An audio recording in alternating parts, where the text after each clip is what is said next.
Hello once again from the Prim Reaper. I feel like there has been a bit of a change in the winds lately. A change in people's willingness to at least entertain, if not even purport to agree with the fact that men may actually have some challenges in the world and that they actually may deserve a crumb of support.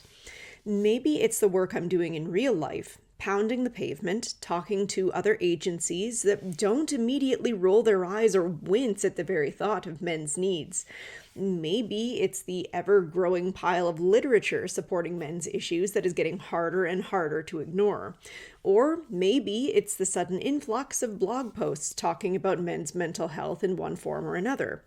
But one thing is certain, it's not as widely acceptable for folks to publicly shout vitriol in its kindest form about how men are all privilege and no challenge, and in its worst form about how all men are monsters and should be blasted off the face of the earth back to Mars. However, despite what may seem like a positive change, I think you'll notice there's still a twinge of hesitation in my voice. Don't get me wrong, I am very glad that we seem to be moving in a positive direction, but this doesn't mean that we can all drop our guard, hold hands, and sing Kumbaya. Unfortunately, a lot of what may initially seem like positive changes, new supports for men, new articles talking about, believe it or not, men are human too, are actually not particularly supportive at all. I'm sure you all know what I'm talking about. The kind of supports that are really just backhanded methods of delivering a massive dose of victim blaming through the toxic masculinity narrative. Now, I feel like many of the supports that are most guilty of this will fortunately be recognizable to many men. After all, I think a lot of guys have gotten used to people blaming them for all the world's ills, and so, being justifiably quite sick of that nonsense, have developed a bit of a radar for feminist ideology in sheep's clothing.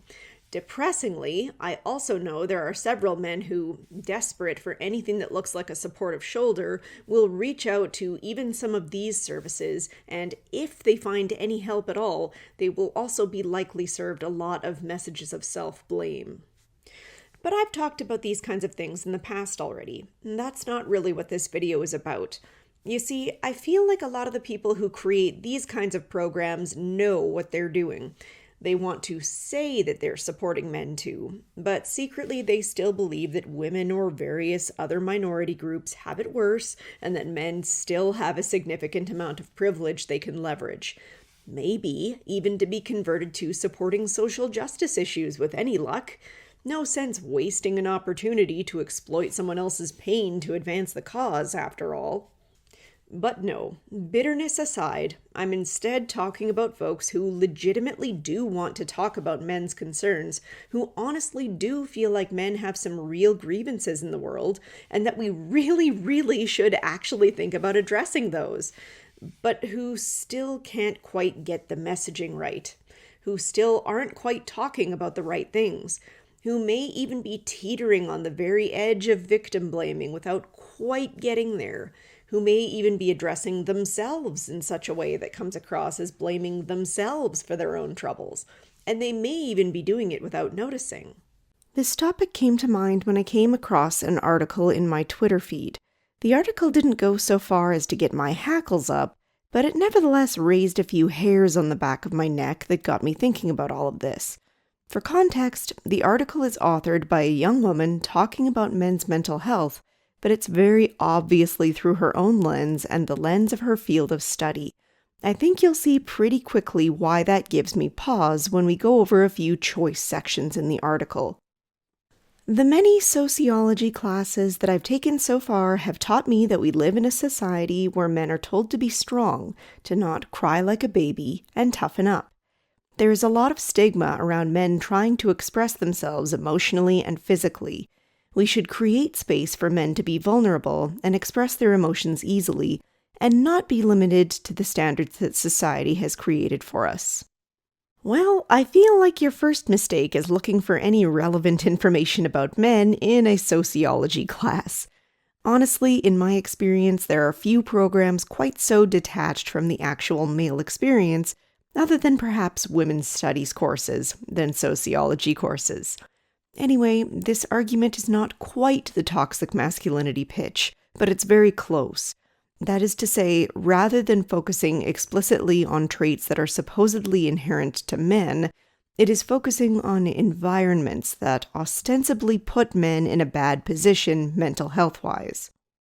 And while I don't think that most of us are strangers to this talking point, I also don't think that it fully accurately reflects the way the world works.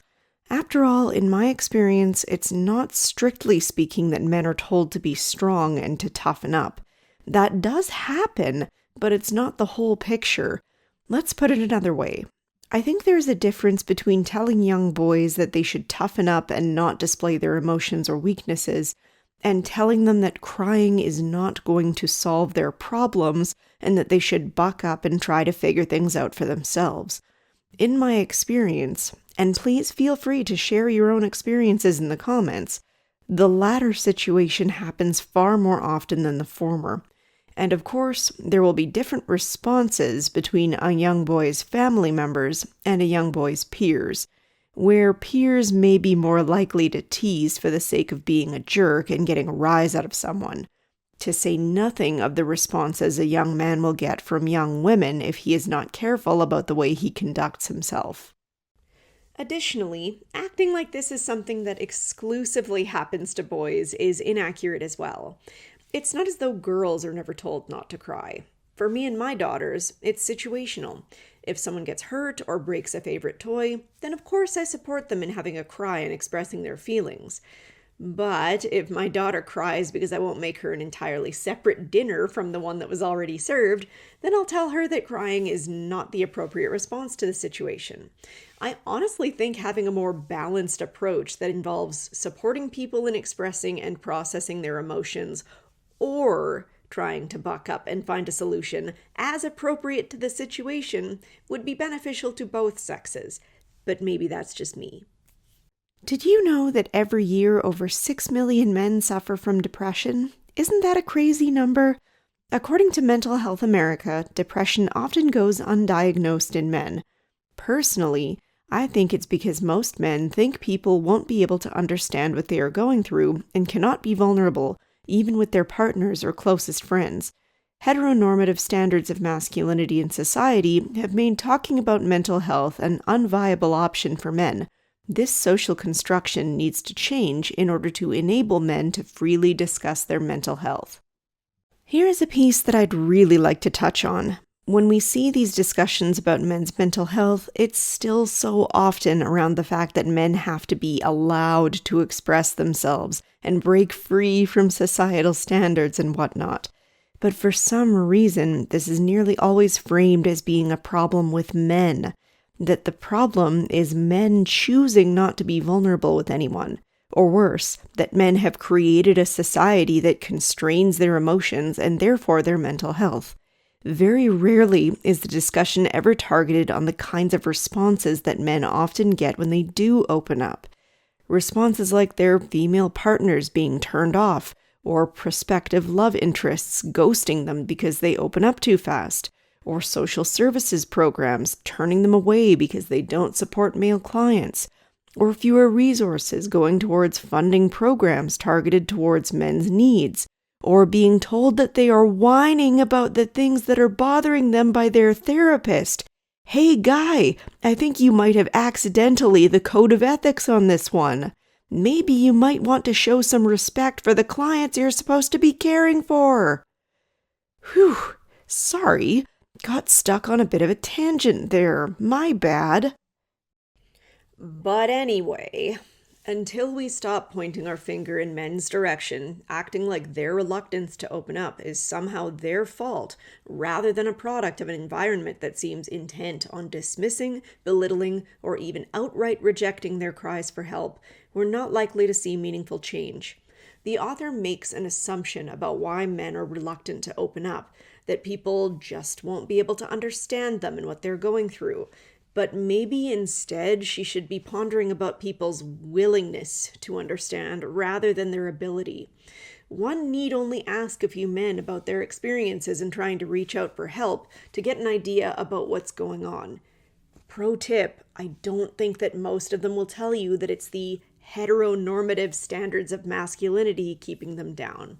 Studies show that women often attempt suicide more often than men, but are less likely to follow through with it. In contrast, men are more likely to follow through because they don't get the necessary help to redirect themselves onto a positive path. So why do men not seek help? A journal article by the American Psychological Association states that a lot of these men learn from an authoritative figure, like their parents or friends, that they cannot express their vulnerabilities or feelings of hurt. They are taught to suppress their emotions, so by the time they become adults, they aren't even aware of the fact that there is something seriously wrong with their mental or emotional health.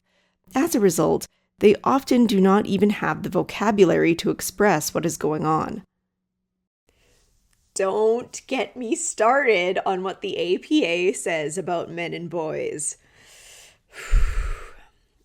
I've already touched a little bit on how I think the supposed suppression of emotions is actually more of a situational thing, and I've also already touched on how many people, men and women alike, reinforce to men the idea that they can't express their vulnerabilities, so I won't go on at length about it another time.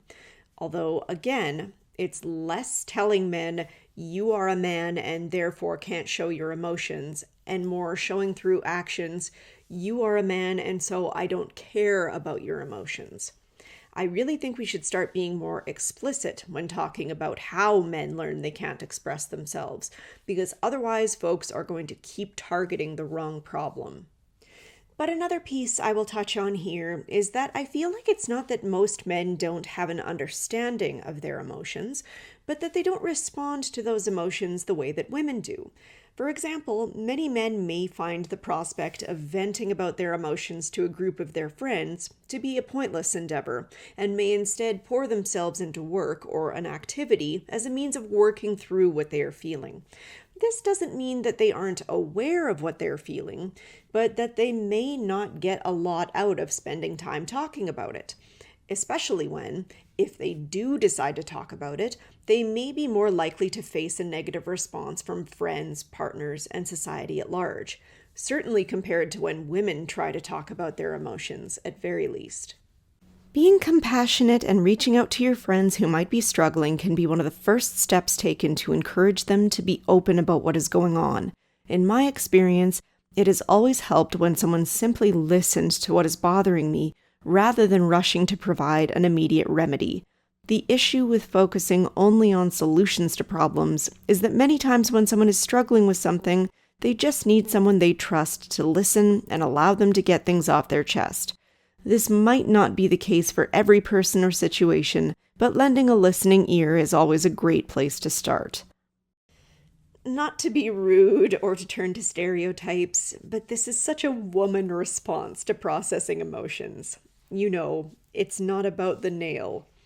In my experience, most men typically derive very little from having someone simply sit and listen to them talk about their problems and do nothing else.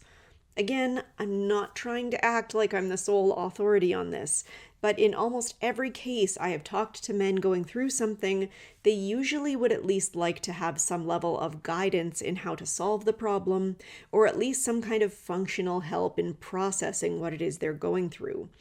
Talking just for talking's sake is rarely something that appeals to men, though I grant you that knowing that someone might actually be willing to listen to their concerns without dismissing them would probably be a welcome change.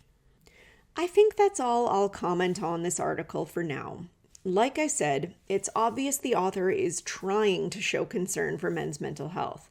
She's trying not to focus on how men are doing things wrong or taking the APA route of telling men their internal qualities are responsible for their poor mental health. But I think in order to start making real progress, we need to actually engage men and find out what they need to feel supported in society. Until we start making more measurable, concrete steps to that end, unfortunately, many men will continue to feel like they are unable to be truly open with how they're feeling. Thanks so much for watching, and I hope to see you all in the next one.